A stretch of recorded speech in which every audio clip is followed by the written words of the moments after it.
कैसे आप सब?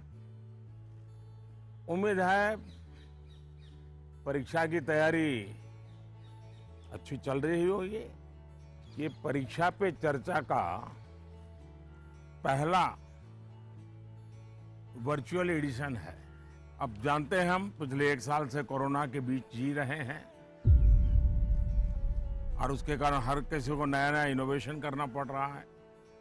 मुझे भी आप लोगों से मिलने का मोह इस बार छोड़ना पड़ रहा है और मुझे भी एक नए फॉर्मेट में आपके बीच आना पड़ रहा है और आपसे रूबरू न मिलना, आपके चेहरे की खुशी न देखना, आपका उमंग और उत्साह न अनुभव करना, ये अपने आप में मेरे लिए बहुत बड़ा लॉस है। लेकिन फिर भी परीक्षा तो है ही है। आप है, मैं हूं, परीक्षा है, तो फिर अच्छा ही है कि हम परीक्षा पे चर्चा कंटिन्यू करेंगे और इस साल भी ब्रेक नहीं लेंगे। अभी हम अपनी बातचीत का सिलसिला शुरू करने जा रहे हैं। एक बात मैं शुरू में जरूर देशवासियों को भी बताना चाहता हूं और गार्डियंस को बताना चाहता हूं, टीचर्स को बताना चाहता हूं। ये परीक्षा पे चर्चा है, लेकिन सिर्फ परीक्षा की ही चर्चा नहीं है। बहुत कुछ बातें हो सकती हैं।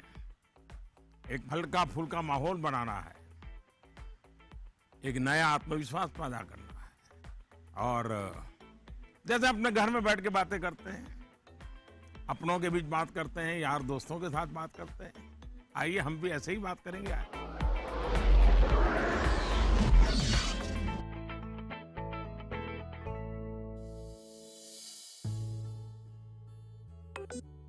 नमस्कार ऑनरेबल पीएम सर। नमस्कार नमस्कार। मेरा नाम एन पल्लवी है। मैं 9वीं कक्षा पढ़ रही हूँ। सर, हम अक्सर ऐसा महसूस करते हैं कि पूरा साल पढ़ाई ठीक चल रही होती है, लेकिन जैसे ही परीक्षा निकट आती है बहुत ही तनावपूर्ण स्थिति हो जाती है। कृपया इसके लिए कोई उपाय बताइए सर। बहुत धन्यवाद सर। धन्यवाद पल्लवी। मुझे बताया गया है कि इसी तरह का और भी एक सवाल है। सादर अभिनंदन आदरणीय प्रधानमंत्री जी। मेरा नाम अर्पण पांडे है। मैं global Indian international school Kuala Lumpur Malaysia में 12वीं कक्षा का छात्र हूँ। मैं आपसे अपनी भावी भविष्य की सफलता हेतु एक प्रश्न के उत्तर की आकांक्षा करता हूँ और आशा करता हूँ कि आप इसमें मेरा मार्गदर्शन करेंगे। मेरा प्रश्न है, परीक्षा की तैयारी के दौरान हमारे मन में आने वाले भय और तनाव से हम कैसे उभरे?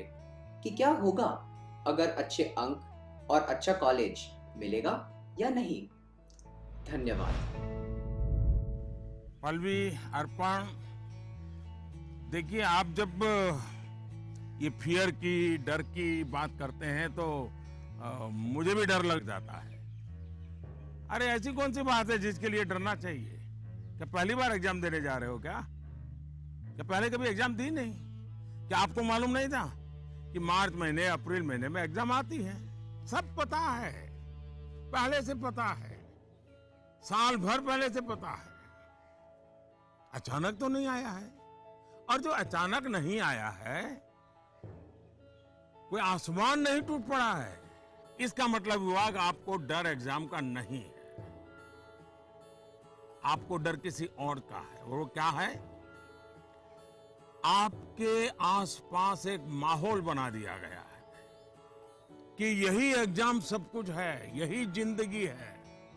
और इसके लिए पूरा सामाजिक वातावरण, कभी कभी स्कूल का वातावरण भी, कभी कभी माँ बाप भी, कभी अपने रिश्तेदार भी एक ऐसा माहौल बना देते हैं, ऐसी चर्चा करते हैं कि जैसे कोई बहुत बड़ी घटना से आपको गुजरना है, बहुत बड़े संकट से गुजरना है। मैं उन सब से कहना चाहूंगा, खास करके मैं पेरेंट्स से कहना चाहता हूं, आपने क्या करके रख दिया है? मैं समझता हूं कि ये सबसे बड़ी गलती है। हम आवश्यकता से अधिक ओवर कॉन्शियस हो जाते हैं। हम थोड़े ज्यादा ही सोचने लग जाते हैं और इसलिए मैं समझता हूं कि जिंदगी में ये कोई आखिरी मुकाम नहीं है। ये जिंदगी बहुत लंबी है, बहुत पड़ाव आते हैं। एक छोटा सा पड़ाव है। हमें दबाव नहीं बनाना चाहिए।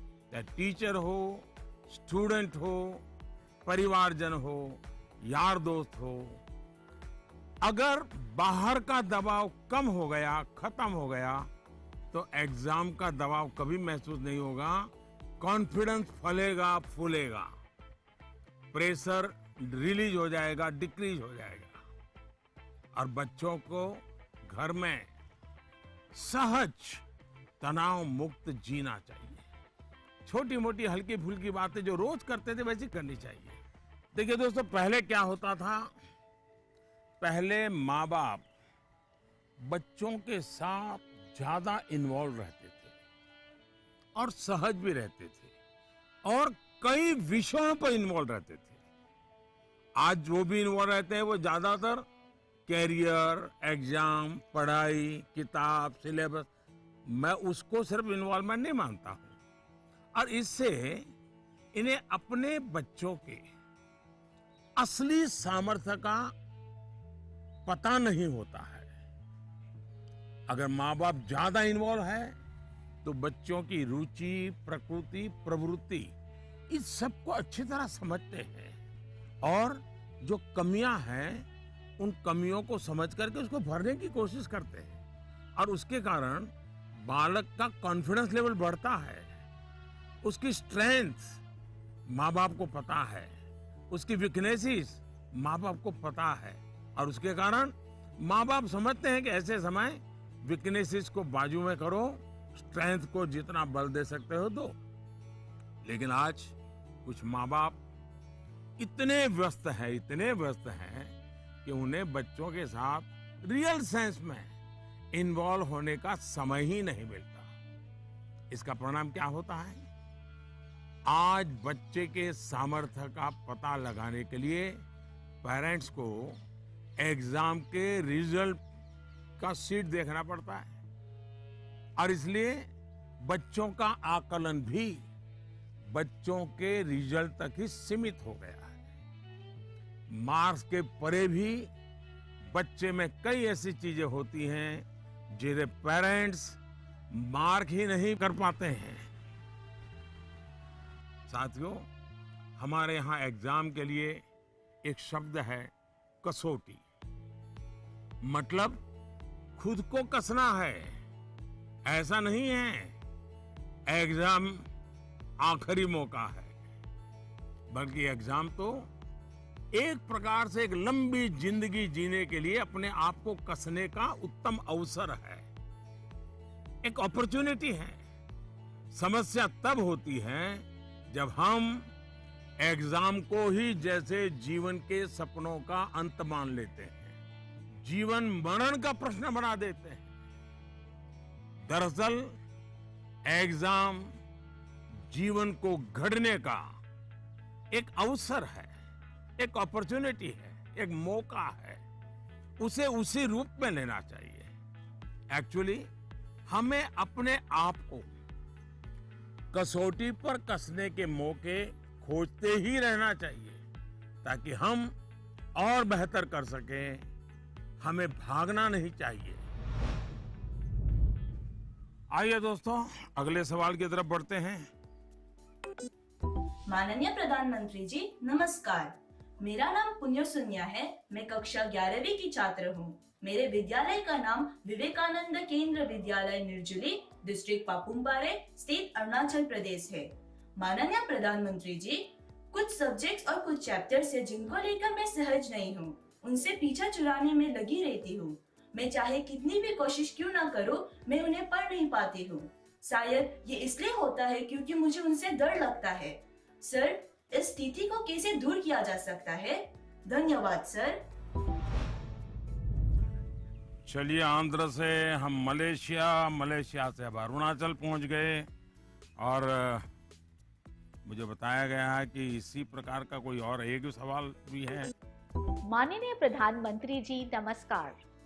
मेरा नाम विनीता गर्ग है और मैं SRDAV पब्लिक स्कूल में 25 वर्ष से कार्यरत हूँ। मेरा प्रश्न है, कुछ सब्जेक्ट्स ऐसे हैं जिसमें कई स्टूडेंट्स को डर का सामना करना पड़ता है। इस वजह से वह इनसे बचते हैं।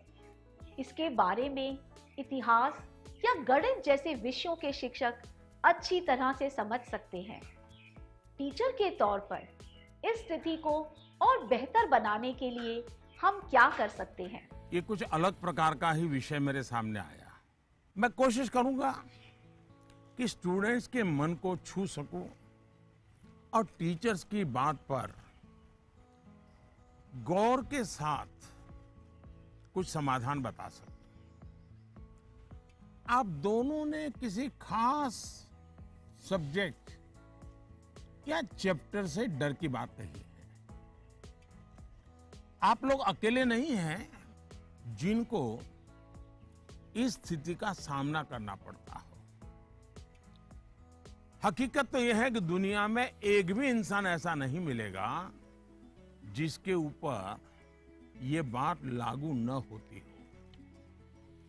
मान लीजिए आपके पास बहुत ही बढ़िया 5-6 शर्ट है, लेकिन आपने देखा होगा 1 या 2 शर्ट आपको इतने पसंद आते होंगे, बार बार पहनते हैं। इसका मतलब ये नहीं कि बाकी सब बेकार हैं, फिटिंग ठीक नहीं है, ऐसा नहीं है।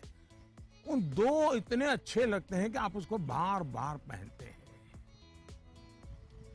कई बार तो माँ बाप भी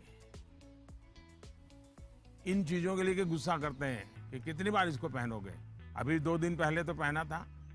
पसंद नापसंद मनुष्य का स्वभाव है और कभी कभी पसंद के साथ लगाव भी हो जाता है। और इसमें डर की, दुविधा की क्या बात है कि हमने डरना चाहिए?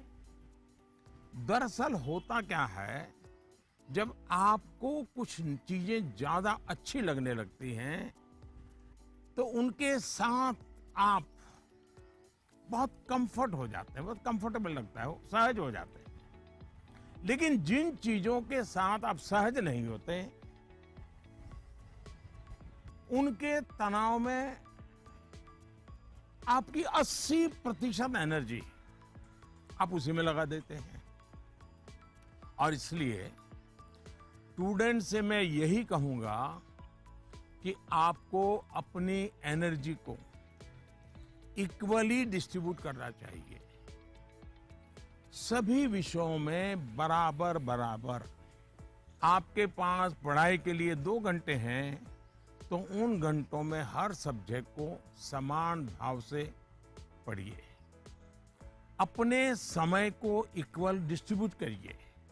साथियों, आपने देखा होगा टीचर्स, माता पिता हमें सिखाते हैं कि जो सरल है वो पहले करें। ये आम तौर पर ये कहा जाता है और एग्जाम में तो खास तौर पर बार बार कहा जाता है कि जो सरल उसको पहले करो भाई, जब टाइम बचेगा तब वो कठिन है उसको हाथ लगाना। लेकिन पढ़ाई को लेकर मैं समझता हूं ये सलाह आवश्यक नहीं है और उपयोगी भी नहीं है। मैं जरा इन चीज को अलग नजरिए से देखता हूं। मैं कहता हूं जबकि पढ़ाई की बात हो तो कठिन जो है उसको पहले लीजिए। आपका माइंड फ्रेश है, आप खुद फ्रेश हैं, उसको अटेंड करने का प्रयास कीजिए। जब कठिन को अटेंड करेंगे तो सरल तो और भी आसान हो जाएगा। मैं अपना अनुभव बताता हूं। जब मैं मुख्यमंत्री था, फिर प्रधानमंत्री बना, तो मुझे भी बहुत कुछ पढ़ना पड़ता है, बहुत कुछ सीखना पड़ता है, बहुतों से सीखना पड़ता है, चीजों को समझना पड़ता है। तो मैं क्या करता था, जो मुश्किल बातें होती है, जिसके निर्णय थोड़े गंभीर होते हैं, मैं मेरे सुबह जो शुरू करता हूं तो कठिन चीजों से शुरू करना पसंद करता हूं। मुश्किल से मुश्किल चीजें मेरे अफसर मेरे सामने लेकर के आते हैं, क्योंकि उनको मालूम है कि वो मेरा एक अलग मूड होता है, मैं चीज़ों को बिल्कुल तेजी से समझ लेता हूँ, निर्णय करने की दिशा में आगे बढ़ता हूँ। मैंने अपना एक नियम बनाया है, कोशिश की है। और जो सरल चीज़ें हैं, दिन भर की थकान के बाद रात देर हो जाती है तो चलो भाई, अब उनको मैं ज़्यादा दिमाग खपाने की जरूरत नहीं हो, कोई गलती होने का कारण नहीं है, तो उन चीज़ों को मैं फिर देर रात तक खींच लेता हूँ। लेकिन सुबह जब उठता हूँ तो फिर कठिन से ही मुकाबला करने के लिए निकल पड़ता हूँ। दोस्तों, एक और बात हमें अपने आप से सीखनी चाहिए। आप देखिए, जो लोग जीवन में बहुत सफल हैं, वो हर विषय में पारंगत नहीं होते, लेकिन किसी एक विषय पर, किसी एक सब्जेक्ट पर उनकी पकड़ जबरदस्त होती है। अब जैसे लता दीदी हैं, लता मंगेशकर जी की पूरे दुनिया में नाम है, हिंदुस्तान के हर जुबान पे नाम है, लेकिन अगर कोई जाकर के उनको कहे कि आज हमारे क्लास में आइए और ज्योग्राफी पढ़ाइए, हो सकता है वो न भी पढ़ा भी पाए, मैं नहीं जानता हूं कि वो पढ़ा पाए न पढ़ा पाए, लेकिन लता जी की महारत ज्योग्राफी में शायद न भी हो, लेकिन संगीत की दुनिया में उन्होंने जो किया हुआ है, एक विषय पर जिस प्रकार से अपना जीवन खपा दिया है, आज वो हर एक के लिए प्रेरणा का कारण बन गई है। और इसलिए आपको भले कुछ सब्जेक्ट मुश्किल लगते हो, ये कोई आपके जीवन में कोई कमी नहीं है। आप बस ये ध्यान रखिए कि इस मुश्किल लगने वाले सब्जेक्ट की पढ़ाई से खुद को दूर मत कीजिए, उसे भागिए मत। वहीं टीचर्स के लिए मेरी सलाह ये है, वो विद्यार्थियों से उनको टाइम मैनेजमेंट के संबंध में, उसके तौर तरीके के संबंध में, सिलेबस के बाहर जाकर के भी कभी उनसे बातें करें, उनसे चर्चा करें, उनको गाइड करें। विद्यार्थियों को टोकने के बजाय उन्हें गाइड करें।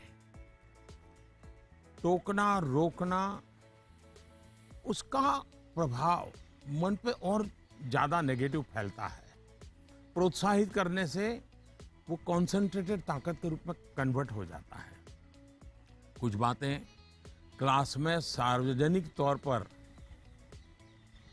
जरूर कहें ताकि सबका प्रबोधन होगा, लेकिन बहुत सी बातें ऐसी होती हैं जब किसी एक बच्चे को बुला करके चलते चलते थोड़ा सर पे हाथ रख करके बहुत ही प्यार से कहें, बेटा देखो भैया तुम इतने बढ़िया करते हो, जरा देखो इसको जरा थोड़ा ये कर लीजिए, देखिए तुम्हारे में बहुत बड़ी ताकत है, आप देखिए ये बहुत काम आएगा, बहुत काम आएगा। एक काम करिएगा, आपके जीवन में ऐसी कौन सी बातें थी जो कभी आपको बहुत कठिन लगती थी और आज आप उसको बड़ी सहजता से कर पा रहे हैं?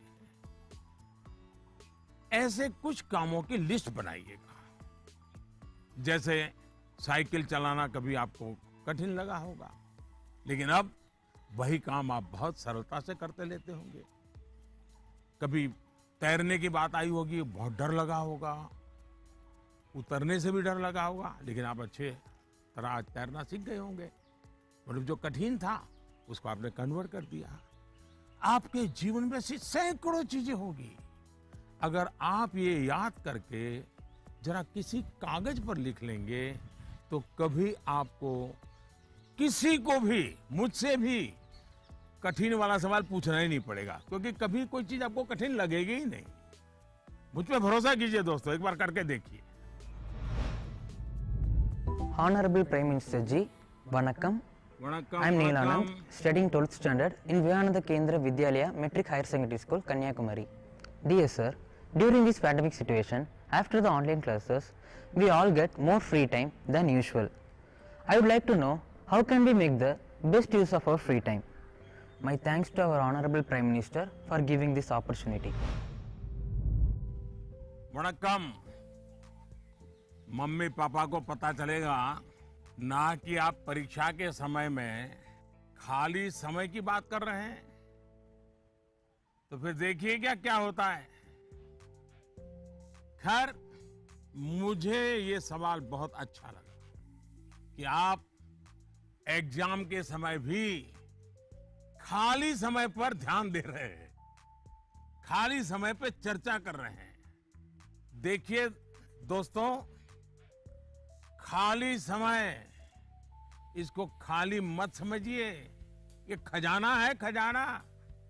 खाली समय एक सौभाग्य है, खाली समय एक अवसर है। आपकी दिनचर्या में खाली समय के पल होने ही चाहिए, वरना तो जिंदगी एक रोबोट जैसी हो जाती है। दरअसल खाली समय दो तरह के हो सकते हैं। एक जो आपको सुबह से ही पता है कि आज आप 3 से 4 बजे तक फ्री हैं, या आने वाले रविवार को आप आधा दिन फ्री हैं, या आप 4 तारीख को छुट्टी है, आप दोपहर तक आपके पास कोई काम नहीं, आपको पता है। लेकिन दूसरा वो जिसका पता आपको लास्ट मोमेंट में चलता है। अगर आपको पहले से ही पता है कि मेरे पास खाली समय है, तो आप अपने पेरेंट्स या अपने बहन भाई से कह सकते हैं कि मैं आपकी हेल्प करूंगा। आपको क्या काम करना है, आप क्या कर रहे हैं, मैं क्या हेल्प कर सकता हूं। दूसरा, आप सोचें कि ऐसी कौन सी चीजें हैं जो आपको खुशी देती हैं। थोड़ा भारी भरकम शब्द है, स्वांतः सुखाय, जिसमें से आपको सुख मिलता है, आपको आनंद मिलता है, आपके मन को बहलाती हैं। आप ऐसा भी कुछ कर सकते हैं। अब आपने मुझे पूछा है तो मैं भी सोचता हूं कि मैं क्या करना पसंद करता हूं। मैंने अपनी दिनचर्या में ऑब्जर्व किया है कि अगर मुझे थोड़ा सा भी खाली समय मिल जाए और अगर झूला है तो मेरा मन करता है कुछ पल में झूले पर जरूर बैठूं। बहुत थकान है और 5 मिनट का भी समय मिल गया, या फिर मैं कोई काम भी कर रहा हूं, तो अपने खाली समय में झूले पर बैठकर, पता नहीं क्या कारण है लेकिन मेरा मन प्रफुल्लित हो जाता है। जब आप खाली समय अर्न करते हैं तो आपको उसकी सबसे ज्यादा वैल्यू पता चलती है। इसलिए आपकी लाइफ ऐसी होनी चाहिए कि जब आप खाली समय अर्न करें तो आपको असीम आनंद दें। यहां यह भी ध्यान रखने की जरूरत है कि खाली समय में किन चीजों से बचना चाहिए, नहीं तो वही चीज सारा समय खा जाएगी, पता भी नहीं चलेगा, और अंत में रिफ्रेश रिलैक्स होने के बजाय आप तंग आ जाएंगे, थकान महसूस करने लगेंगे। एक और मुझे लगता है कि खाली समय में हमें अपनी क्यूरियोसिटी, जिज्ञासा बढ़ाने की और ऐसी कौन सी चीजें हम कर सकते हैं जो शायद बहुत प्रोडक्टिव हो जाएगी। आपकी माँ या पिता अगर खाना बना रहे हैं, उसे ऑब्जर्व कीजिए। नई नई चीजों में अंदर जाने का, कुछ नया जानने का, इसका इम्पैक्ट सीधा सीधा दिखाई नहीं देता है, पर जीवन में इसका बहुत बड़ा गहरा प्रभाव होता है। फ्री टाइम का एक और बेस्ट यूज हो सकता है कि आप कुछ गतिविधियों से अपने आप को जोड़ें, जिसमें आप को एक्सप्रेस कर पाए, आपकी यूनिकनेस को बाहर ले आ सके, जिसमें आप अपनी इंडिविजुअलिटी से जुड़ सके। ऐसा करने के बहुत से तरीके हैं और आप भी ऐसे बहुत से तरीके जानते हैं। स्पोर्ट्स हैं, म्यूजिक है, राइटिंग है, पेंटिंग है, स्टोरी राइटिंग है। आप बहुत कुछ कर सकते हैं। अपने थॉट्स को, इमोशंस को एक्सप्रेस करने का एक क्रिएटिव तरीका दीजिए, अवसर दीजिए। नॉलेज का दायरा कई बार वहीं तक सीमित होता है जो आपको उपलब्ध है, जो आपके आसपास है। लेकिन क्रिएटिविटी का दायरा नॉलेज से भी बहुत दूर तक आपको ले जाता है, बहुत विस्तार के फलक पर ले जाता है। क्रिएटिविटी आपको उस क्षेत्र में ले जा सकती है जहां पहले कभी कोई नहीं पहुंचा, जो नया हो। हमारे यहाँ कहा जाता है, जहां न पहुंचे रवि वहां पहुंचे कवि। ये क्रिएटिविटी की तो बात है।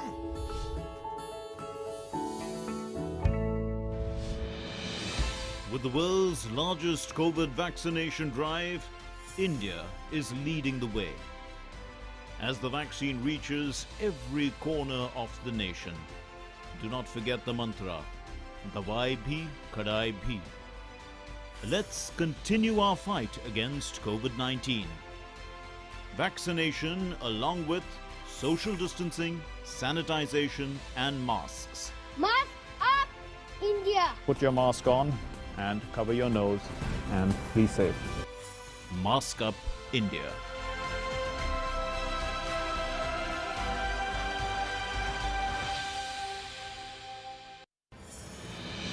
दवाई भी कड़ाई भी का मंत्र लिए वैक्सीनेशन की चल रही है लहर, गांव गांव शहर शहर।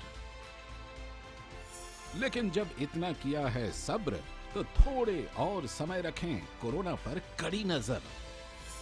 ना छोड़ें 2 गज दूरी, सैनिटाइजेशन और मास्क की सावधान डगर। रहें इस खतरे से सचेत हर प्रहर। कोरोना को हराना है तो मास्क जरूर लगाना है। Mask up, India! दवाई भी कड़ाई भी, और इसीलिए जब भी अपने घर से बाहर निकले अपने मुंह और नाक को ढक के रखें। Mask up, India.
नमस्ते ऑनरेबल पीएम सर, मैं आशा केकतपुरे बैंगलोर से। मेरा सवाल आपसे ये है कि बच्चों को गुड वैल्यूज सिखाने का सबसे अच्छा तरीका क्या है? धन्यवाद। मुझे एक सवाल जो आया है वो नमो ऐप पर आया है। उसका विजुअल मेरे पास नहीं है, लेकिन मुझे वो सवाल अच्छा लगा, इसलिए मुझे लगता है कि मैं जरूर आपसे शेयर करूं। पटना से सवाल है, प्रवीण कुमार ने पूछा है, सर आज माँ बाप के लिए बच्चे बड़े करना थोड़ा मुश्किल हो गया है।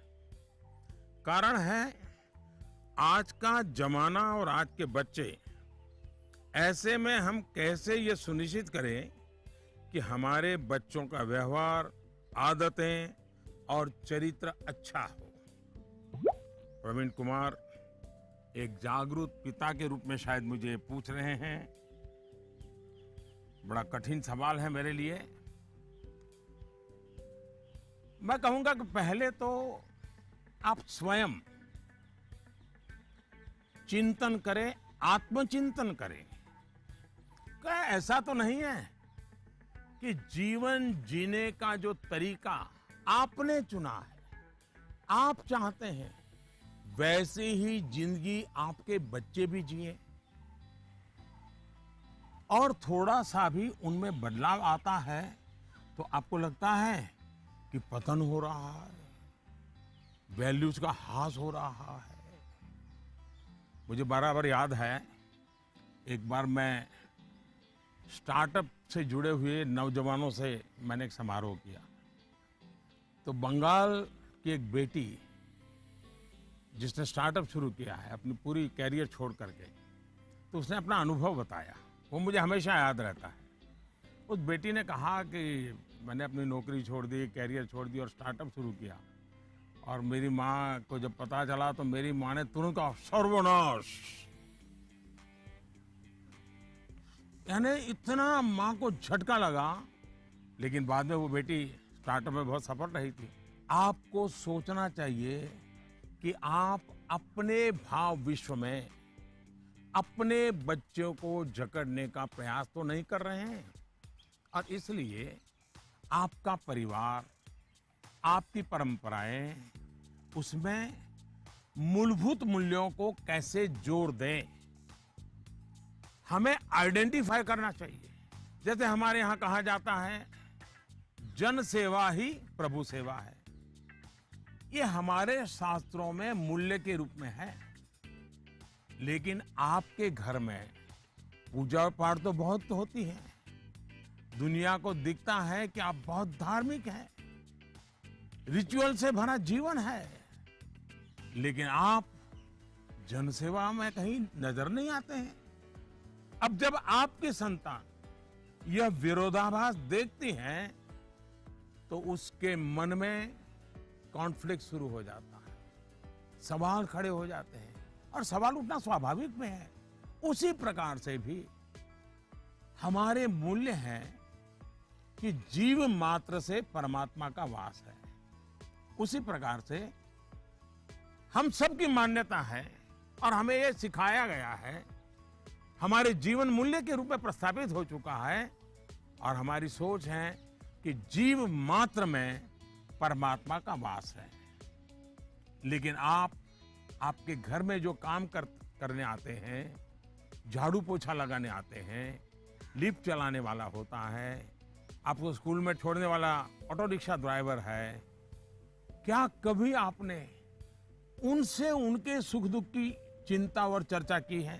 क्या कभी आपने पूछा वे आपके परिवार में तो किसी को कोरोना नहीं हुआ है ना, आपके परिवार के तो सब सुखी है ना, आप जिस गांव से आए हो उस गांव में तो सब ठीक है ना? क्या आपने कभी पूछा है? अगर आप ऐसा करते तो आपको अपने बच्चे को मूल्य नहीं सिखाने पड़ते। मैं आप पर सवाल नहीं खड़े कर रहा, एक सामान्य व्यवहार की बात कर रहा। कुछ लोग वाकई ऐसा नहीं करते। बच्चे का बर्थडे होता है, बहुत सारी तैयारियां होती हैं। कितने लोग अपने घर में काम करने वालों से कहते हैं कि जो भी काम करना है 5 बजे तक पूरा कर दो, 6 बजे जब मेहमान आना शुरू हो जाएंगे तब तुम भी हमारे परिवार के मेहमान के रूप में कपड़े पहन करके, अच्छे कपड़े पहन करके परिवार के सबको लेकर के आ जाना। आप देखिए आप उनसे क्या कहते हैं। आज घर में बहुत से मेहमान जाने वाले हैं, देर तक रुकना पड़ेगा। आप ऐसा कहने के बजाय क्या कहते हैं, देखो कल बहुत मेहमान आने वाले हैं, बहुत काम है, तुम घर बता के आ जाना, देर से आऊंगा, देर से आऊंगी। यानी आपका बच्चा देख रहा है कि इतना बड़ा उत्सव है घर में, लेकिन वो जो मेरे लिए मेहनत करते हैं दिन रात, वो तो इसमें हिस्सेदार ही नहीं है। और तभी उस बच्चे के मन में टकराव शुरू होता है। मैं आपको एक और उदाहरण देता हूं। हम कहते हैं बेटा बेटी एक समान, ये मूल्य है हमारे यहां देव रूप की जो कल्पना की गई है उसमें स्त्री भगवान का उतना ही महत्व है।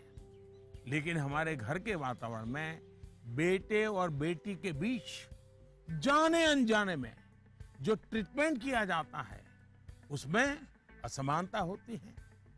उसके बाद जब वही बेटा समाज जीवन में जाता है तो उसके द्वारा नारी समानता में कुछ न कुछ कमी की संभावना बन ही जाती है। ये सही है कि परिवार के संस्कार अच्छे होते हैं तो बुराइयां हावी नहीं होती हैं, लेकिन 19-20 का ही फर्क होता है। बेटे के व्यवहार में कुछ न कुछ कमी रह जाती है। इसलिए हमने जो अपना भाव विश्व बनाया हुआ है वो जब व्यवहार की कसौटी पर खरा नहीं उतरता है तब बच्चों के मन में अंतर्द्वंद शुरू हो जाता है। इसलिए मूल्यों को कभी भी थोपने का प्रयास न करें, मूल्यों को जीकर प्रेरित करने का प्रयास करें। आखिरकार बच्चे बड़े स्मार्ट होते हैं।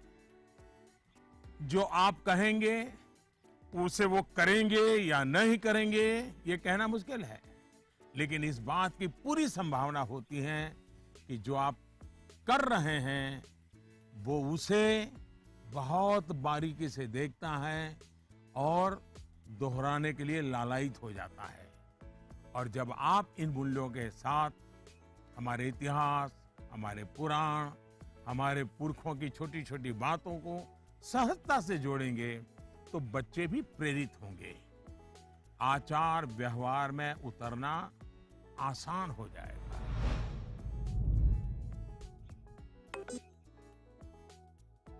नमस्कार सर, मैं प्रतिभा गुप्ता, कुंदन विद्या मंदिर लुधियाना से। सर, मेरा आपसे सवाल ये है कि हमें हमेशा काम करवाने के लिए बच्चों के पीछे भागना पड़ता है, तो हम कैसे उन्हें सेल्फ मोटिवेटेड बना सकते हैं ताकि वे अपनी चीजें खुद करें? धन्यवाद। आप बुरा न माने तो मैं जरा इस विषय में आपसे अलग राय रखता हूं। मुझे लगता है कि बच्चों के पीछे इसलिए भागना पड़ता है क्योंकि उनकी रफ्तार हमसे ज्यादा है। ये बात सही है कि बच्चों को सिखाने की, बताने की, संस्कार देने की जिम्मेदारी परिवार के सबकी है, लेकिन कई बार बड़े होने के बावजूद हमें भी तो जरा मूल्यांकन करना चाहिए।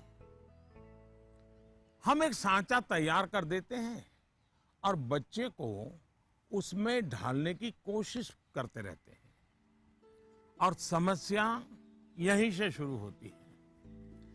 हम इसे सोशल स्टेटस का सिंबल बना देते हैं। अक्सर माता पिता अपने मन में कुछ लक्ष्य तैयार कर लेते हैं, कुछ पैरामीटर बना लेते हैं और कुछ सपने भी पाल लेते हैं। फिर अपने उन सपनों और लक्ष्यों को पूरा करने का बोझ बच्चों पर डाल देते हैं।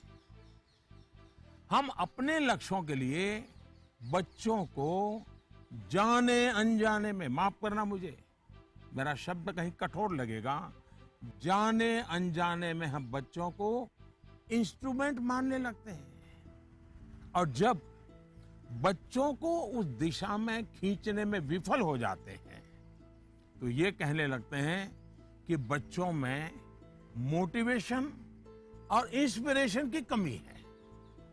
किसी को भी मोटिवेट करने का पहला पार्ट है ट्रेनिंग, प्रॉपर ट्रेनिंग। एक बार बच्चे का मन ट्रेन हो जाएगा तब उसके बाद मोटिवेशन का समय शुरू होगा। ट्रेनिंग के कई माध्यम, कई तरीके हो सकते हैं। अच्छी किताब, अच्छी मूवीज, अच्छी कहानियां, अच्छी कविताएं, अच्छे मुहावरे या अच्छे अनुभव, ये सब एक प्रकार से ट्रेनिंग के ही टूल्स हैं। जैसे कि आप चाहते हैं आपका बच्चा सुबह उठ करके पढ़े,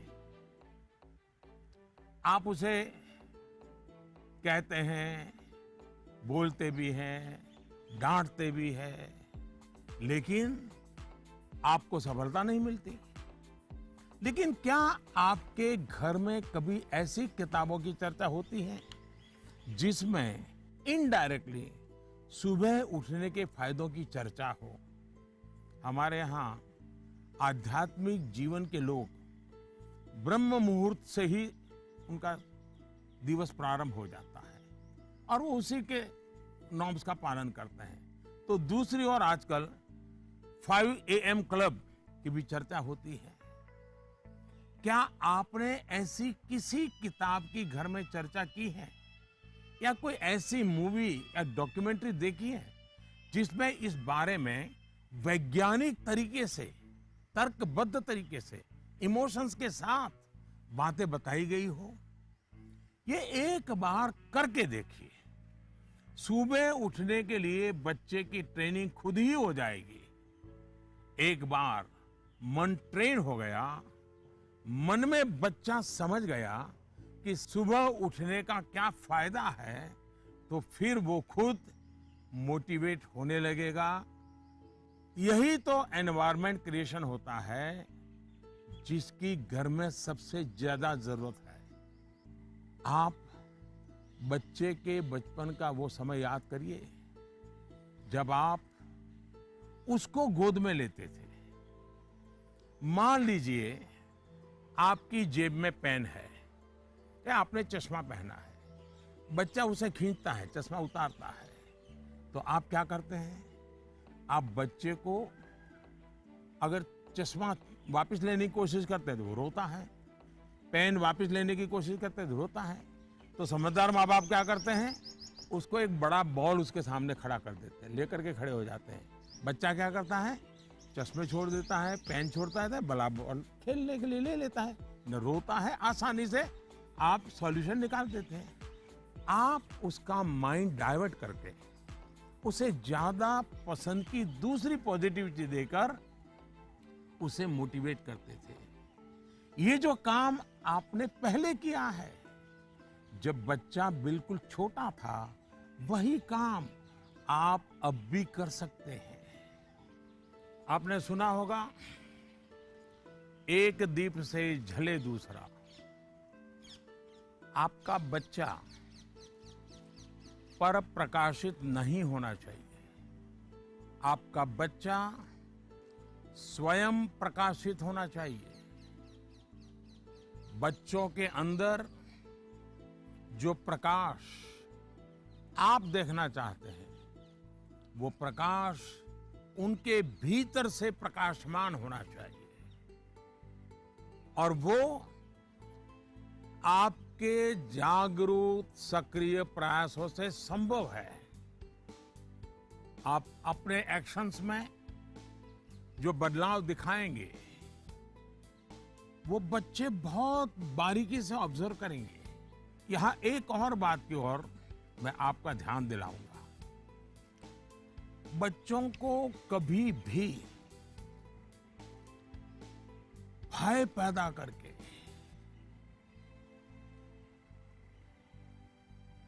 ये होगा तो ये होगा, ऐसा होगा तो ऐसा होगा, कृपा करके ऐसी कोशिश मत कीजिए।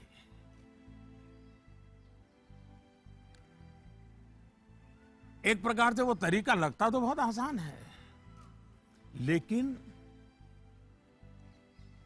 इससे एक तरह से नेगेटिव मोटिवेशन की संभावनाएं बढ़ जाती है। जैसे ही आपने जो हवा खड़ा किया है वो खत्म हो जाता है, बच्चे का मोटिवेशन भी खत्म हो जाता है। और इसलिए पॉजिटिव मोटिवेशन साथ साथ बार बार पॉजिटिव रीइंफोर्समेंट पर बल देते रहना चाहिए। मोटिवेशन का जो मंत्र बच्चों के लिए है, एक प्रकार से वो हम सबके लिए भी है, मनुष्य मात्र के लिए है। Namaste Prime Minister sir, my name is Tanay and I am a student of Salmia Indian Model School, Kuwait. Sir, I have a question to ask you that how to prepare ourselves for the battle of life. Thank you, sir. NaMo app पर मसूरी उत्तराखंड श्रीमान अशरफ खान ने लिखा है, sir हम सब जब अपने बड़े कजिन्स या दोस्तों से बात करते हैं तो वो कहते हैं कि अभी स्कूल में तो तुमने जीवन देखा ही कहाँ है। जीवन की असली कसौटी तो स्कूल से बाहर निकल करके होगी। मेरा सवाल यह है कि आज हम अपने आप को कल की चुनौतियों के लिए कैसे तैयार करें। तनय, आप तो कुवैत से मुझसे बात कर रहे हो, लेकिन तनय कभी किसी ने इस बात को मार्क किया है कि तुम्हारे जो आवाज है वो गॉड गिफ्टेड है? क्या कभी तुम्हारे माँ बाप ने, कभी आपके दोस्तों ने, कभी आपके टीचर्स ने कभी कहा है कि आपका ध्यान गया है? आज आपका सवाल सुनने के बाद, खैर रिकॉर्डेड है, लेकिन मैं पक्का मानता हूं कि आपको एक बहुत ही विशिष्ट प्रकार की आवाज परमात्मा ने दी है। कभी उस पर ध्यान दीजिए, ये आपकी बहुत बड़ी विरासत बन सकती है। खैर, मैं तनय की बातों की ओर चला गया, लेकिन जो सवाल आपने पूछे हैं, पहली बात तो ये कि जो लोग आपको ये कहते हैं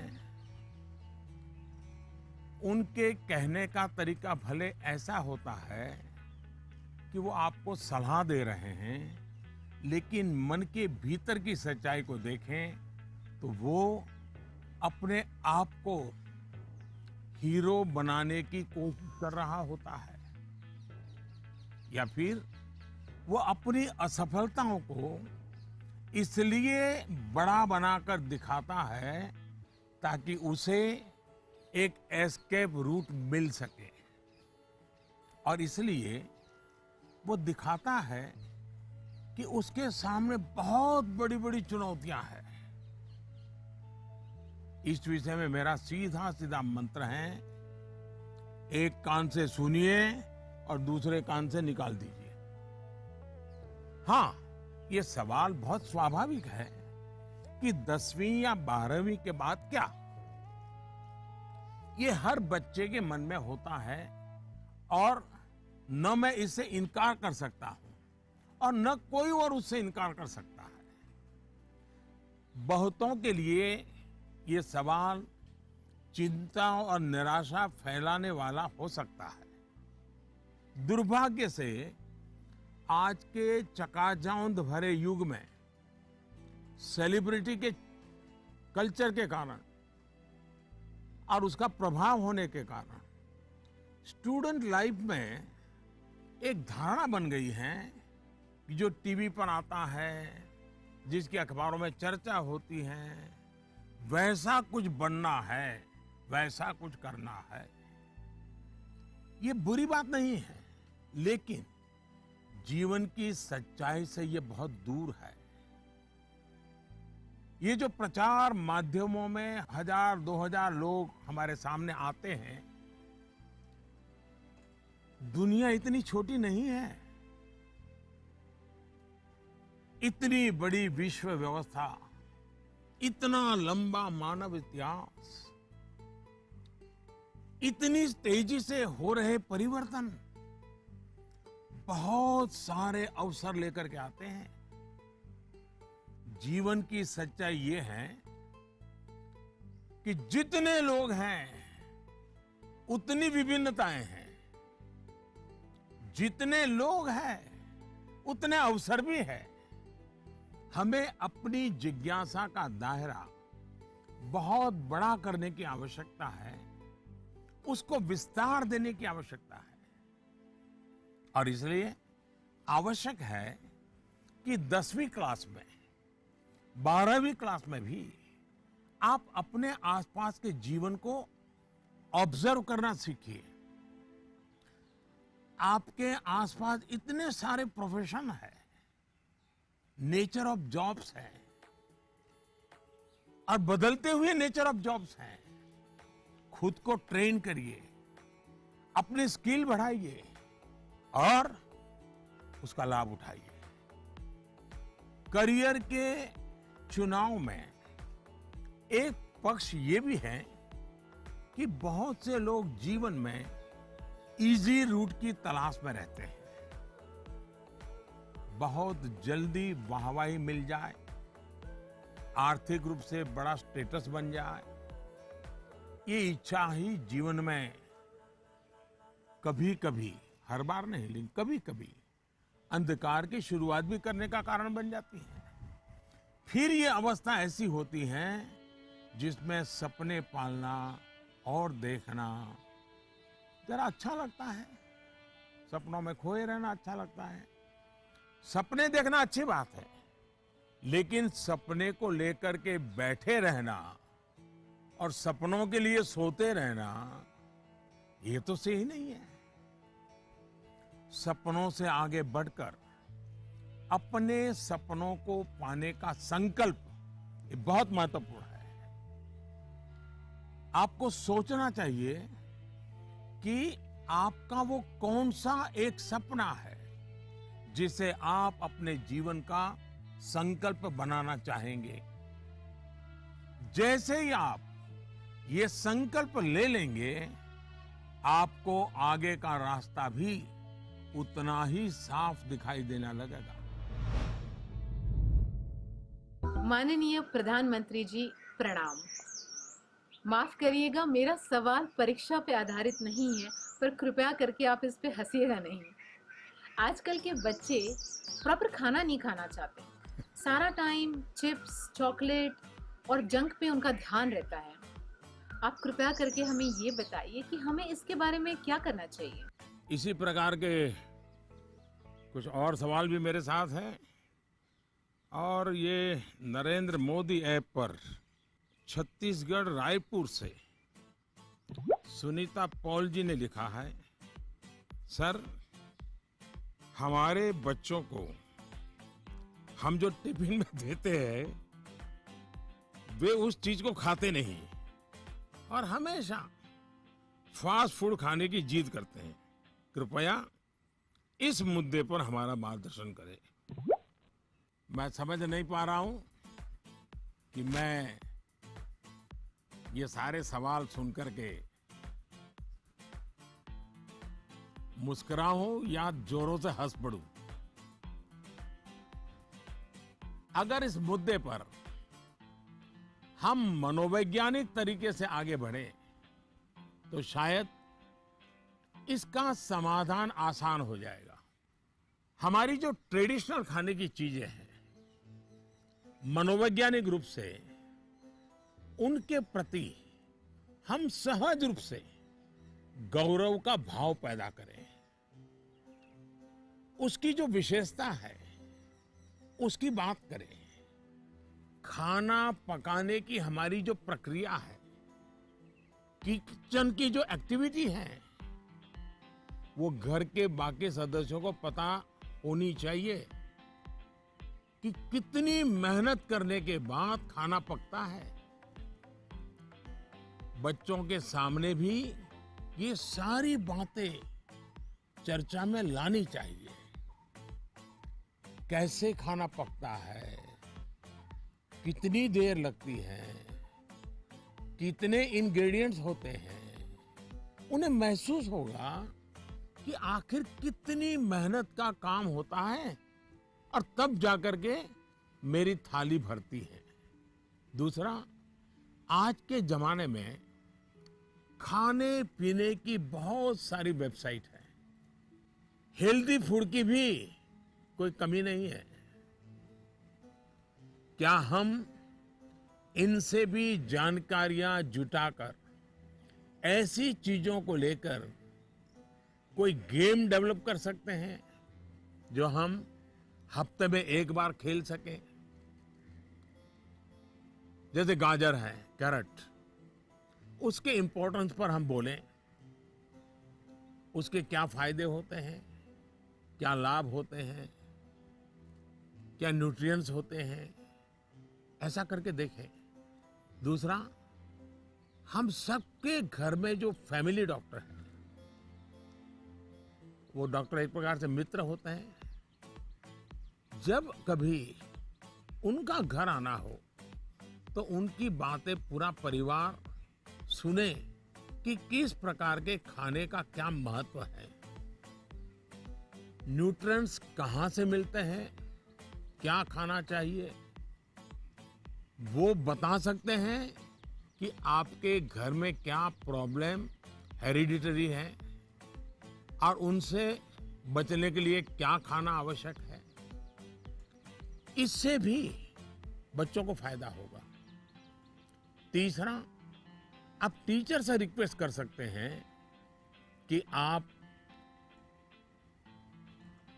बच्चों में ये क्या आपको तकलीफ हो रही है, खास करके खाने के विषय में, टीचर को समझाइए, टीचर को विश्वास में लीजिए।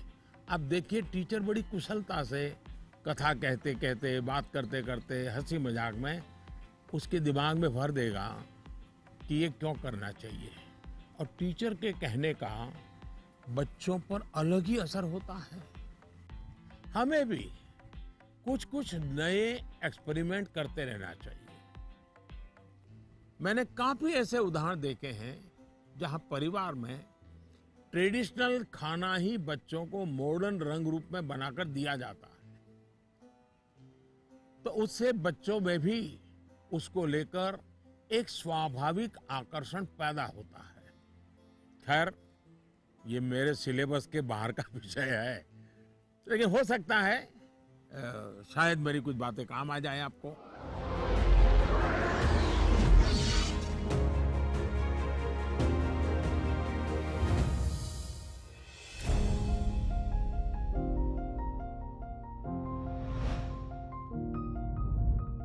दिव्यांका नमस्कार। दिव्यांका क्या पढ़ती हो? जी सर, मैं कॉमर्स की छात्रा हूँ। और पुष्कर की ही रहने वाली हो? जी सर। तो पुष्कर की कोई पवित्र चीज का मुझे वर्णन करोगी? क्या है पुष्कर की विशेषता? पुष्कर में एकमात्र ब्रह्मा मंदिर है। हाँ। और जो पुष्कर राज है वह 68 तीर्थों का गुरु है। अच्छा, ब्रह्मा का क्या रोल रहा है? जी, उन्होंने पृथ्वी को क्रिएट किया है। अच्छा बताइए दिव्यांका, क्या सवाल था आपके मन में? सर, मेरे कुछ मित्र ऐसे हैं जिनकी मेमोरी एवरेज है। वे किसी भी विषय को कितना भी पढ़ ले, वे परीक्षा में उसे याद नहीं रख पाते हैं। सर, वे ऐसा क्या करें कि वे उस विषय को याद रख सके? अच्छा, तो आपको मेमोरी की जड़ी बूटी चाहिए। जी सर। देखिए दिव्यांका, आप सबसे पहले अपनी डिक्शनरी से इस शब्द को डिलीट कर दीजिए। आप सोचिए ही नहीं कि आपके पास याद करने की शक्ति नहीं है। अगर आप खुद से जुड़ी कुछ घटनाओं को देखें तो आपको पता चलेगा कि वास्तव में आपको बहुत सारी चीजें याद रहती हैं। जैसे आपकी मदर टंग। क्या मदर टंग आपने किसी को बहुत ग्रामर के साथ पढ़ाया था क्या, सिखाया था क्या? नहीं सर। आपको याद होगा? नहीं। क्या स्कूल में आपने सीखी या किताब में कहीं भी नहीं? हाँ, ये सब सुन करके सीख ली। तो यही वो चीजें हैं, जरा सोचिए कि आपको जो पसंद है, क्या इन चीजों को याद रखने के लिए आपने कभी कोशिश की थी? वो बातें जिनसे आप पूरी तरह जुड़ गए हैं, मग्न हो गए हैं, वो बातें जो आपका हिस्सा बन गई हैं, आपके विचार प्रवाह का हिस्सा बन गई हैं, उन्हें आप कभी नहीं भूलते हैं। दूसरे शब्दों में कहूं तो ये मेमोराइज नहीं है, एक्चुअली ये इंटरनलाइज है। और इंटरनलाइज करना यही इसका एक अच्छा रास्ता है।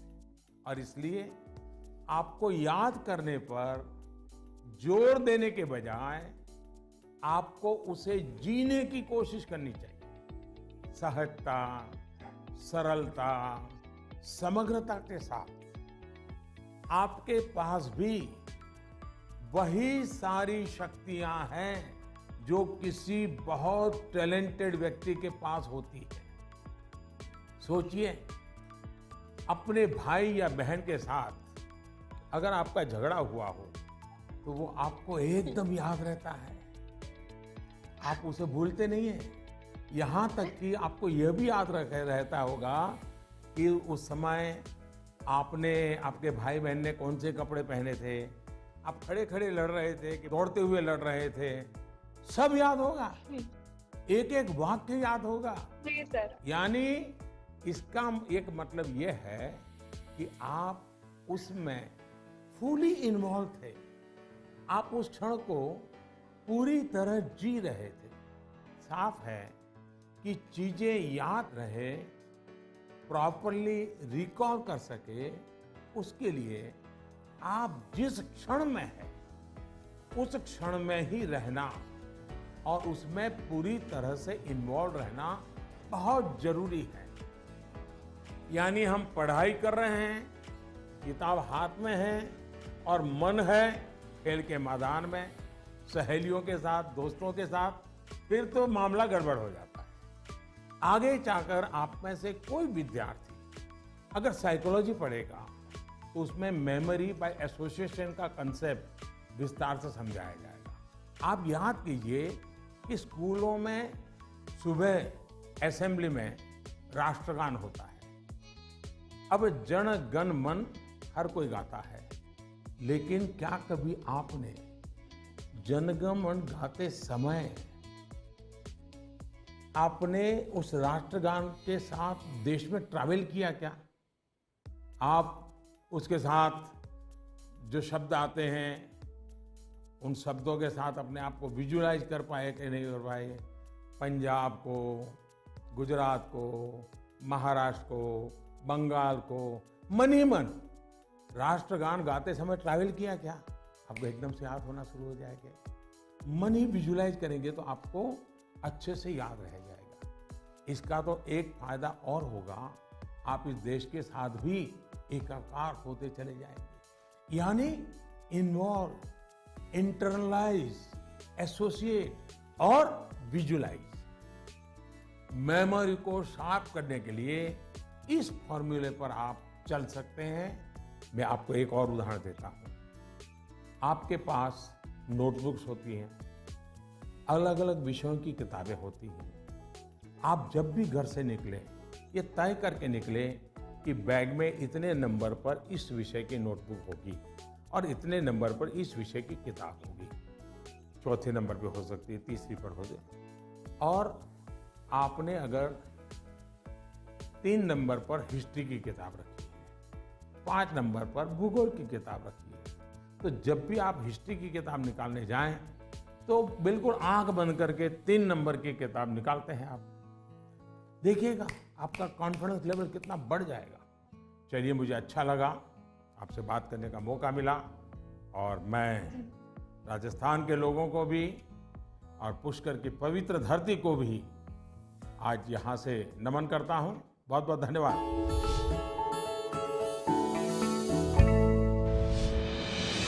With the world's largest COVID vaccination drive, India is leading the way. As the vaccine reaches every corner of the nation, do not forget the mantra, Dawai bhi, Kadai bhi. Let's continue our fight against COVID-19. Vaccination along with social distancing, sanitization and masks. Mask up, India! Put your mask on and cover your nose and be safe. Mask up, India.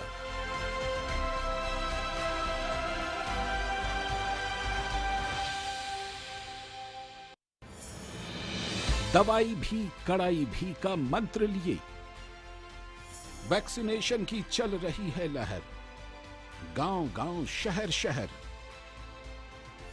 लेकिन जब इतना किया है सब्र तो थोड़े और समय रखें कोरोना पर कड़ी नजर। ना छोड़ें 2 गज दूरी, सैनिटाइजेशन और मास्क की सावधान डगर। रहें इस खतरे से सचेत हर प्रहर। कोरोना को हराना है तो मास्क जरूर लगाना है।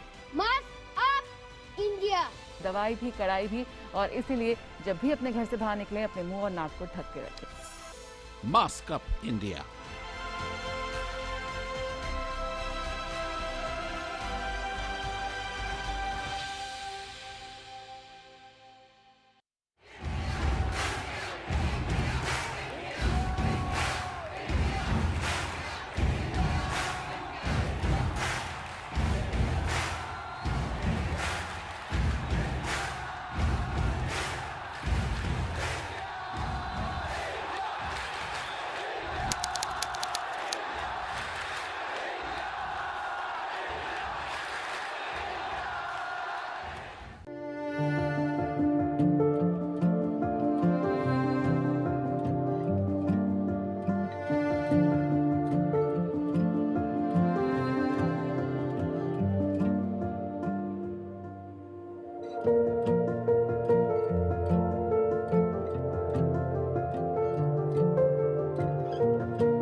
नमस्ते जी। नमस्कार सर। हाँ बताइए। मेरा प्रश्न यह है कि जब हम किसी प्रश्न का उत्तर याद करते हैं तो वह हमें अच्छी तरह से याद हो जाता है, लेकिन जब हम स्कूल में लिखना शुरू करते हैं तो क्वेश्चन पेपर को देखकर ही हम अचानक से सब कुछ भूल जाते हैं। सर कृपया करके यह बताइए कि ऐसा क्यों होता है। Thank you sir. आपका शुभ नाम क्या? सुहान सहगल। अच्छा सहगल जी, आप पढ़ते कहाँ हैं? Alcon international school. अच्छा, ये सवाल पहले किसी को पूछा है? नहीं सर। नहीं पूछा। मम्मी पापा को पूछा? नहीं सर। टीचर को पूछा? नहीं सर। लो बड़े कमाल के हो यार, मैं ही मिला क्या तुम्हें? लेकिन आपका सवाल मैं समझता हूं ज्यादातर विद्यार्थियों के मन में ही रहता है। जब मैं भी तुम्हारी तरह पढ़ता था ना, तो ये बात तो मन में रहती थी कि यार पता नहीं क्यों याद नहीं आ रहा है। देखिए, परीक्षा हॉल में जाते समय आपको अपने मन को बिल्कुल शांत करके जाना चाहिए। मैं अभी टीवी स्क्रीन पर आपको देख रहा हूं, इतना शांत आपका चेहरा है, इतने विश्वास के साथ आप बैठे हैं, मुस्कुराते भी हैं। ये जो अवस्था है ना, एग्जामिनेशन में जाए ना तब भी ऐसा ही रहिए, आपको कभी नहीं भूलेंगे। आपका मन अशांत रहेगा, चिंता में रहेगा, आप घबराए हुए रहेंगे, तो इस बात की संभावना बहुत ज़्यादा होगी कि जैसे ही आप क्वेश्चन पेपर देखेंगे कुछ देर के लिए सब कुछ भूल जाएंगे। इसका सबसे अच्छा उपाय यही है कि आपको अपनी सारी टेंशन परीक्षा हॉल के बाहर छोड़कर जाना चाहिए, और आपको ये भी सोचना चाहिए कि जितनी तैयारी आपको करनी थी आपने कर ली है। अब आपका फोकस प्रश्नों के अच्छे से उत्तर देने में होना चाहिए। आप इस बात से भी नहीं घबराइए कि कुछ नया आ गया तो क्या होगा, कुछ ऐसा आ गया जो आपने पढ़ा ही नहीं है तो क्या होगा। और मैं सभी को कहूँगा, परीक्षा के तनाव को कम करने के लिए बिना टेंशन लिए परीक्षा देने के लिए बहुत सारी एक्टिविटीज, बहुत सारे उपाय आपको एग्जाम वॉरियर बुक में दिए गए हैं। और अभी भी एग्जाम वॉरियर बुक को एक मैंने नया एडिशन, मुझे कोरोना में थोड़ा समय मिल गया तो मैंने इसको थोड़ा इम्प्रूवमेंट भी किया है, कुछ एडिशन भी किया है। इस बार इसमें बच्चों के लिए ही मंत्र नहीं है, बल्कि मैंने पेरेंट्स के लिए भी काफ़ी कुछ लिखा है। कई सारी एक्टिविटीज नमो ऐप पर भी दी हुई है। आप इसमें पार्टिसिपेट करके अपने मित्रों के साथ शेयर भी कर सकते हैं। और मुझे विश्वास है, थोड़ा सा प्रयास कीजिए, मन में से निकल जाएगा और आपको पक्का फायदा होगा। और आपके साथियों, और मैं आपसे चाहूँगा कि आपको जब भी फायदा हो तो मुझे लिख करके दीजिए। एग्जाम वॉरियर पढ़ करके मुझे चिट्ठी लिखिए। लिखोगे ना? जी सर। वाह, शाबाश। Thank you sir. नमस्ते जी। मेरा नाम भारवी पोपट है। मैं गुजरात अहमदाबाद के ग्लोबल मिशन इंटरनेशनल स्कूल संस्कार धाम के कक्षा 11वीं कॉमर्स की छात्रा हूँ। श्रीमान, इस कोरोना काल में उद्योग, व्यापार, सरकार को भी तकलीफ आई होगी, लेकिन क्या आपने सोचा है कि विद्यार्थियों को क्या तकलीफ आई? सर, इस संकट को मैं अपने जीवन में किस रूप में याद रखूं? ऐसा लगता है कि हम छात्रों का एक साल निरर्थक हो गया हो। मेरी जगह आप होते तो क्या करते? आपका मार्गदर्शन हमें दिशा देगा। धन्यवाद। धारवी आपका छोटा भाई है? बड़ा भाई, छोटा भाई कोई है घर में? छोटी बहन है। हैं? छोटी बहन है सर। छोटी बहन है। अच्छा जी सर। छोटी बहन को ऐसे ही डांटती हो जैसे अभी कह रही थी? नहीं सर। है? ऐसे आंखें खोल करके बोल रही थी? अच्छा, साबरमती आश्रम पहले आई थी कि आज पहली बार आई? सर, फर्स्ट टाइम आई हूँ आज। फर्स्ट टाइम आई हो? कितने साल से अहमदाबाद में रह रही हो? 6 years सर। अच्छा, तो 6 साल से हाँ, रह सर। रही हो और आपको कभी मन नहीं कर गया कि भारत की आजादी का इतना महत्वपूर्ण स्थान, वहां कभी जाना चाहिए? आज तो सुबह से आ गए होंगे आप लोग। जी सर, बिल्कुल। तो आपने देखा क्या? आज सब चीजें देखी क्या? हाँ सर, देखी। मन को शांति का अनुभव हुआ?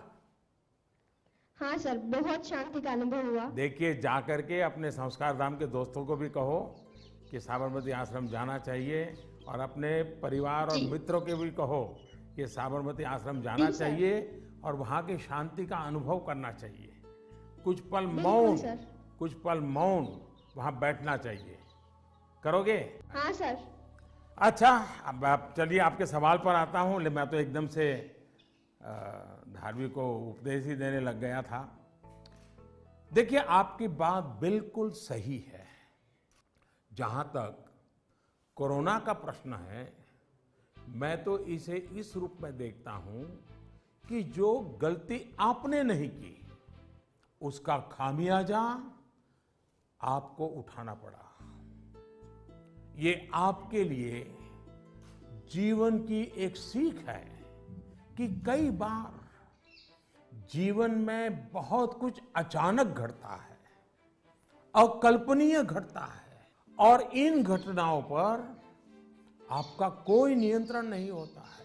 कोरोना में भी हम कह सकते हैं कि बच्चों का, युवाओं का जो नुकसान हुआ है वो बहुत बड़ा है। बचपन के लिए तो 1 साल का नुकसान बड़ी इमारत की नींव में एक खालीपन जैसा है। इस कमी को भरना आसान नहीं है। स्कूल एज मतलब हंसना, खेलना, मिट्टी में खेलना, मिट्टी उछालना, गर्मी, सर्दी, बरसात, हर चीज का आनंद, दोस्तों के साथ, क्लासरूम में, टीचर के साथ गप्पे मारना, बातें करना, घर की छोटी सी भी घटना चारों दौर एकदम से बता देना, उनके बीच रहना, ये सब जीवन की विकास यात्रा के लिए बहुत अनिवार्य होता है। इन सब चीजों से आप सहज ही कितना कुछ सीख सकते हैं। आपको भी लगता ही होगा, कोरोना काल के पहले का समय आप याद करते होंगे तो सोचते होंगे कि कितना कुछ मिस किया है। लेकिन कोरोना काल में अगर काफी कुछ खोया है तो बहुत कुछ पाया भी है। कोरोना की सबसे पहली सीख तो यही है कि आपने जिस चीज को, जिन जिन लोगों को मिस किया, उनकी आपके जीवन में कितनी बड़ी भूमिका है, ये इस कोरोना काल में ज्यादा पता चला है। आपको इस बात का एहसास हुआ कि किसी को भी फॉर ग्रांटेड नहीं लेना चाहिए। खेलकूद हो, स्कूल में फिजिकल क्लासेस हो, या फिर आपके घर के पास सब्जी बेचने वाले, कपड़े प्रेस करने वाले, पास के बाजार के दुकानदार, जिन लोगों को, जिन बातों को आपने रूटीन समझ लिया था, उनका जब मिस करते हैं तब उनका सबका महत्व हम सबको अनुभव होता है, आपको भी पता चला है। इसलिए इस दिशा में आपको लगातार जागरूक रहना चाहिए और लाइफ लॉन्ग इस लेसन को याद रखना चाहिए। कोरोना के बाद भी इन चीजों की उपेक्षा नहीं करनी चाहिए। वहीं आपको यह भी याद रहना चाहिए, जीवन को सच्चे अर्थ में जीने के लिए कितनी कम चीजों की जरूरत होती है। दूसरा, इस एक साल में आपको कहीं ना कहीं जाने अनजाने में आपको खुद के भीतर झोंकने का, खुद को जानने का एक अवसर भी मिला होगा।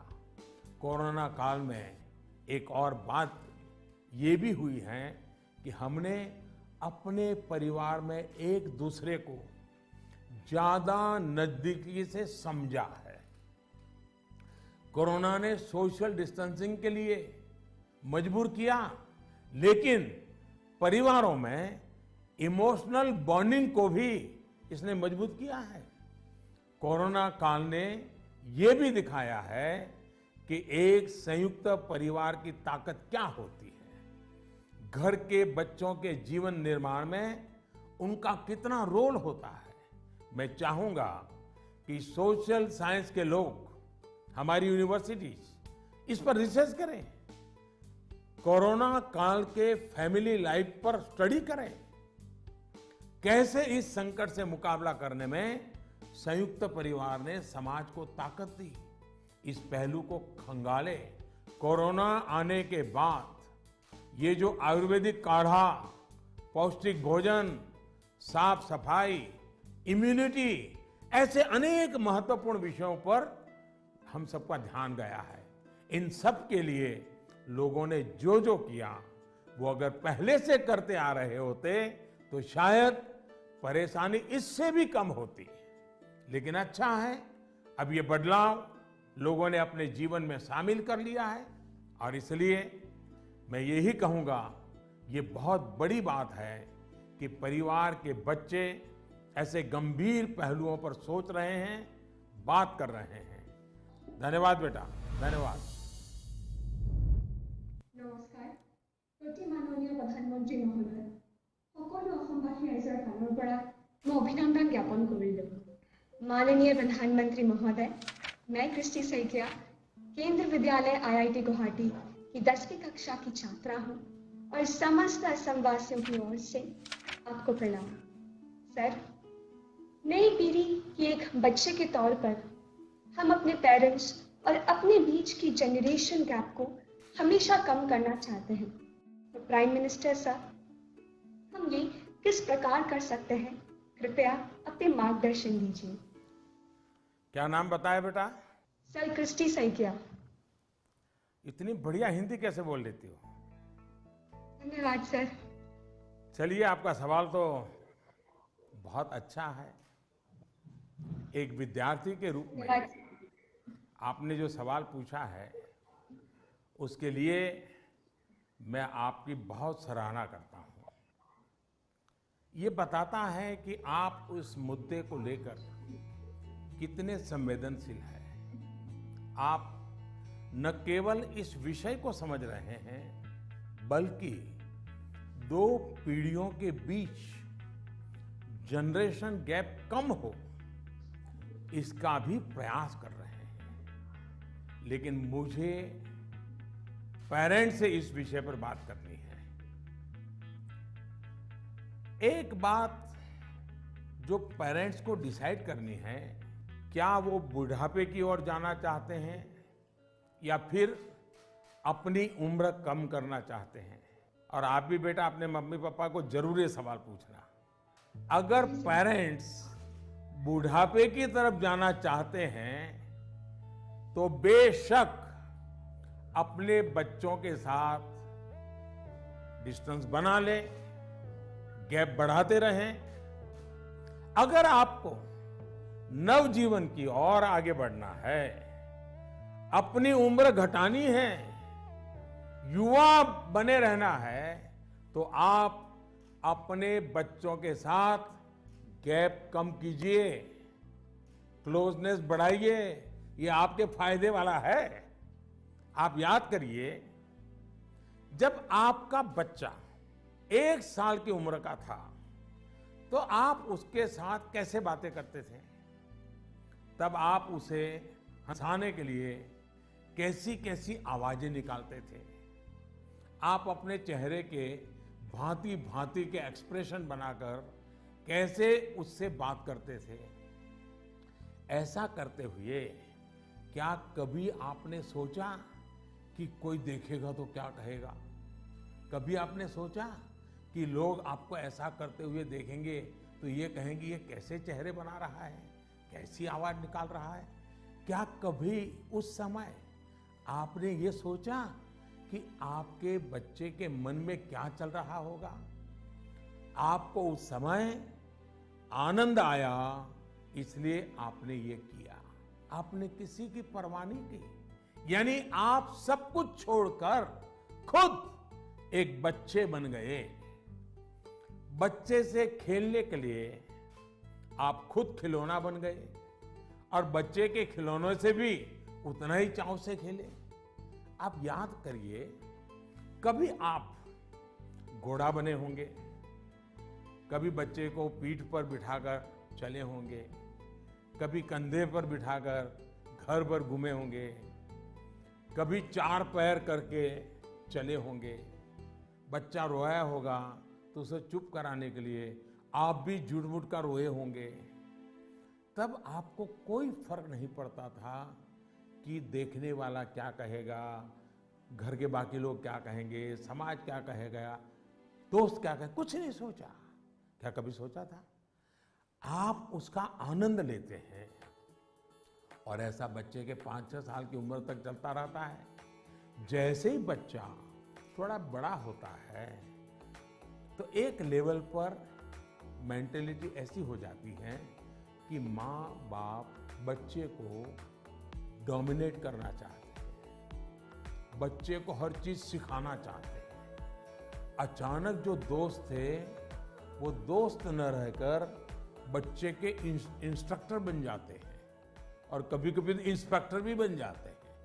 साथियों, बच्चा जब बाहर की दुनिया में पैर रखता है तो बहुत सी बातें ऑब्जर्व करता है। घर में जो देखा था उससे कुछ ज्यादा, कुछ अलग, कुछ नया वो देखने लगता है।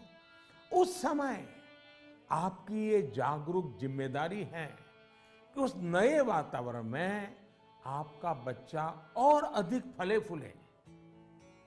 और इसका उत्तम तरीका है कि आप उसके मन से जुड़े, उसके मन से ही करें और उसकी हर बात को इमोशनली अटैच होकर के सुने। ऐसे नहीं फोन कर रहे हैं और वो बोल रहा है, ऐसा नहीं होना चाहिए। बिल्कुल उसके साथ जुड़िए। आपको जो पसंद नहीं, अगर वो काम आपका बच्चा करके आया है तो उसको डांटिए मत, टोकिए मत, बस सुनते रहिए। सुनते समय उसको लगना चाहिए कि आप उसको कितना प्यार करते हैं। हाँ, लेकिन जो चीज अच्छी नहीं है उसको मन में रजिस्टर करके रखिए। और ये ग्रोइंग एज के बच्चों के लिए करना बहुत जरूरी होता है। आप जितना हो सके उसकी बात सुनिए, उसकी बात समझिए। आप इंस्ट्रक्टर बनकर उसे सुबह से शाम तक क्या करना है ये मत समझाइए। बार बार ये मत पूछिए कि मैंने ये कहा था, क्या क्या किया। बस अपनी आंखें खुली रखिए, कान खुले रखिए, उस पर ध्यान रखिए। उसमें सुधार से जुड़ी जो बातें आपने रजिस्टर की हैं, जो आपको ठीक नहीं लगा उसे ठीक करने के लिए बहुत विचार करके एक एनवायरनमेंट क्रिएट करिए ताकि उसे खुद ही लगे कि वो कहाँ गलत कर रहा है। जब माँ बाप बच्चों के साथ हम उम्र बनकर ही जुड़ते हैं तो कोई इश्यू नहीं होता है। जैसे बच्चा कोई नया गाना सुन रहा है, कोई नया म्यूजिक सुनकर आनंद ले रहा है, तो आप भी उसके साथ उस आनंद में शामिल होने की कोशिश करिए। आप उसको मत कहो कि 30 साल पहले हमारे जमाने में तो वो गाना था, हम वो बजाएंगे। नहीं, ऐसा मत करो। वो जो गाना उसको पसंद है आप उससे जुड़िए, आनंद लीजिए ना। ये समझने की कोशिश तो करिए कि आखिर ऐसा क्या है उस गाने में कि आपका बच्चा उसे पसंद कर रहा है। लेकिन होता क्या है कि हम देखते हैं ठीक इसी समय कुछ माता पिता ये कहने लगते हैं कि ये क्या बेकार का गाना सुन रहे हो, असली म्यूजिक तो हमारे समय में होता था। अब तो जो बनता है वो सिर्फ शोर शराबा होता है। होता क्या है कि बच्चा आप पर आकर के आपको कोई बात बताता है। वो बताता है कि आज स्कूल में हमने ये किया, तो कहीं आप अपनी ही कहानी लेकर तो नहीं बैठ जाते हैं कि अरे ये तो ऐसे ही क्या है, क्या नई चीज है, ये तो वैसा ही है। अपने बच्चे के साथ उसकी जनरेशन की बातों में उतनी ही दिलचस्पी दिखाइएगा, आप उसके आनंद में शामिल होंगे तो आप देखिएगा जनरेशन गैप कैसे खत्म हो जाती है। और शायद जो बात आप कहना चाह रहे हैं वो उसके समझ में भी आ जाए।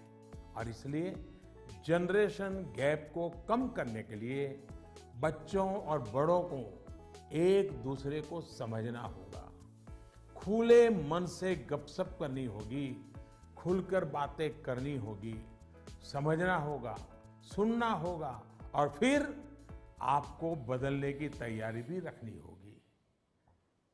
चलिए, असम से इतना बढ़िया सवाल मुझे मिला, जरा मैं लंबा ही जवाब दे गया, लेकिन मुझे अच्छा लगा।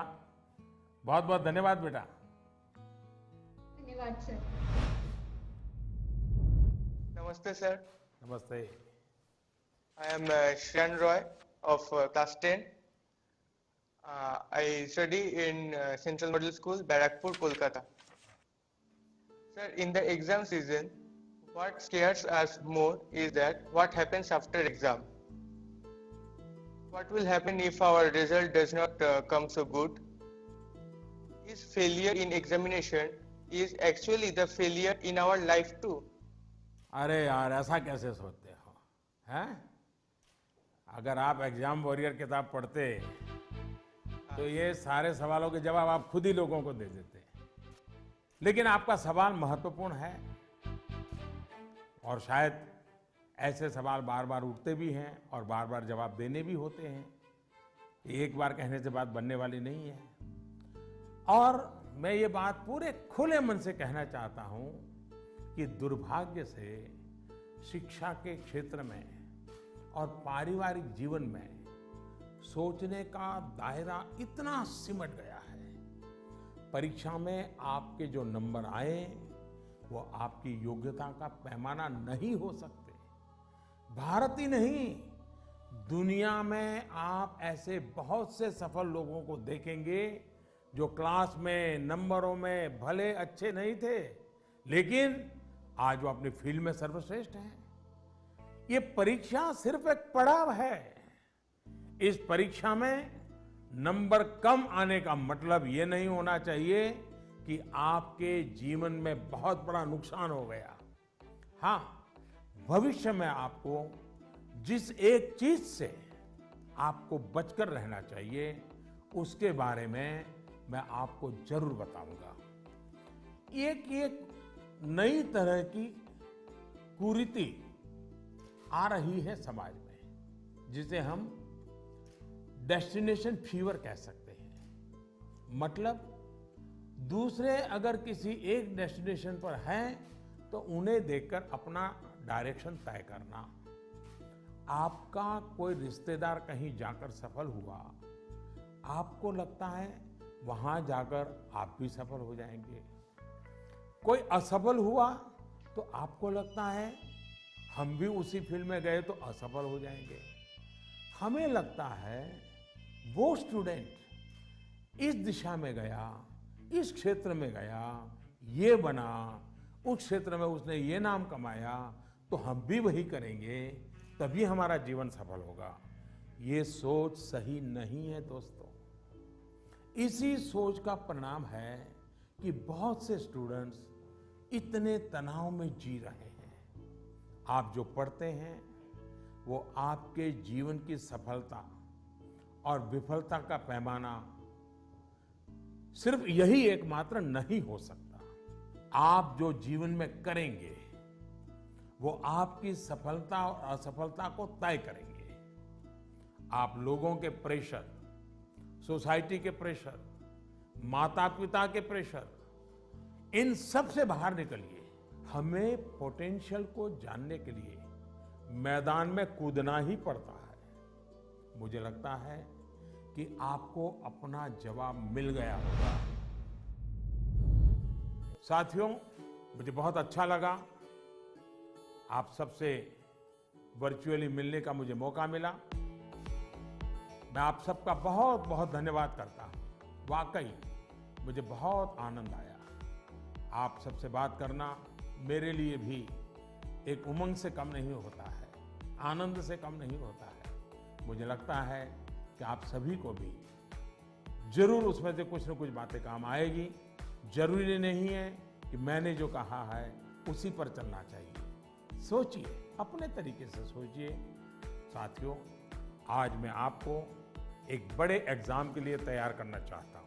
ये बड़ा एग्जाम है जिसमें हमें 100% मार्क लेकर के पास होना ही है।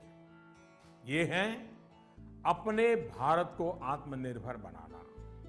ये है वोकल फॉर लोकल को जीवन मंत्र बनाना। मेरा एक आग्रह है, जब आपकी बोर्ड परीक्षाएं समाप्त हो जाएं, तो परिवार के लोगों के साथ मिलकर एक लिस्ट बनाएं। सुबह से लेकर रात तक आप जिन चीजों का उपयोग कर रहे हैं, उनमें से कितनी चीजें विदेशी धरती पर बनी हैं और कितनी चीजों में भारत मां की मिट्टी की सुगंध है, कितनी चीजें किसी देशवासी की मेहनत से बनी हैं। इसके अलावा एग्जाम के बाद के लिए एक टास्क आपको देना चाहता हूं। आप सब जानते हैं कि हमारा देश आजादी के 75 साल के उपलक्ष्य में आजादी का अमृत महोत्सव मना रहा है। अमृत महोत्सव में हमारे स्वाधीनता सेनानियों के बारे में आप सब लोग जानें, आजादी की लड़ाई के बारे में जानें। इसके लिए देश ने एक अभियान शुरू किया है। आपको इस अभियान से जुड़ना है। आप अपने राज्य की आजादी की लड़ाई से जुड़ी 75 घटनाएं खोजकर निकालिए। ये किसी व्यक्ति के संघर्ष में जुड़ी हो सकती हैं, किसी क्रांतिवीर से जुड़ी हो सकती हैं।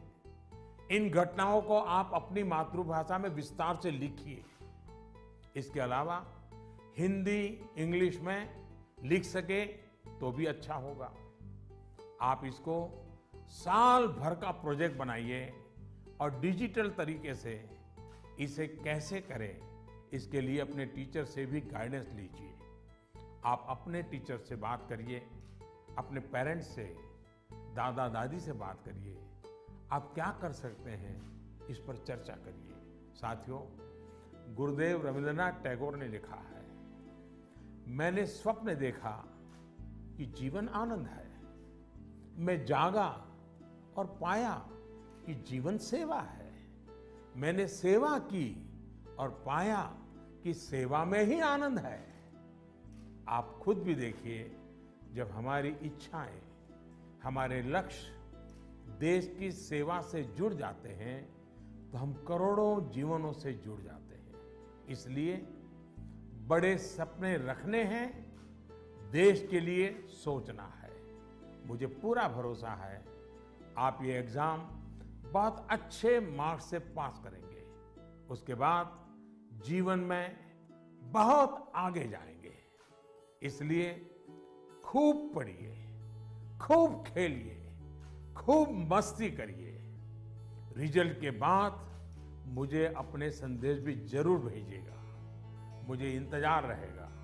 इन्हीं शुभकामनाओं के साथ सभी मेरे युवा साथियों का, नन्हे नन्हे दोस्तों का बहुत बहुत धन्यवाद। अनेक अनेक शुभकामनाएं।